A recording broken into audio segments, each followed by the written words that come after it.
another birthday celebration ni Ate Guy noong May 29. Welcome back po muli sa aking channel. Kung first time po ninyong manood, don't forget to click like and subscribe.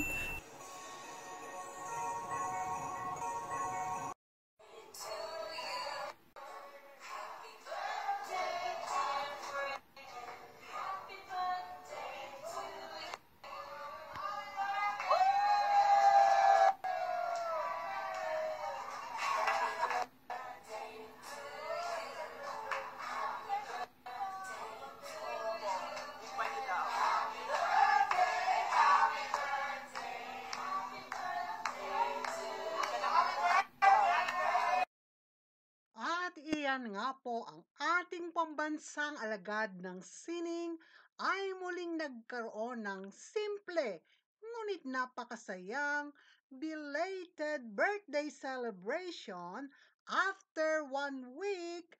At eto nga po, ito'y naganap sa taping ng Lilet Matias ng GMA7.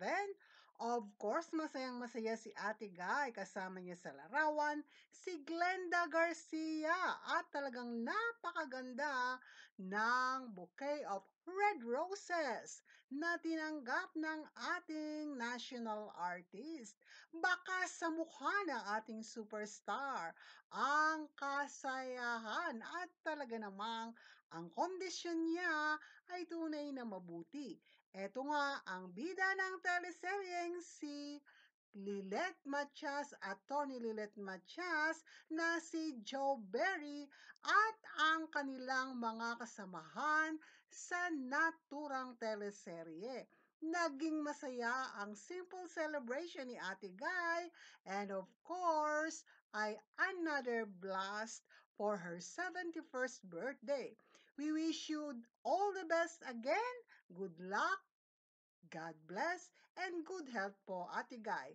Happy birthday again!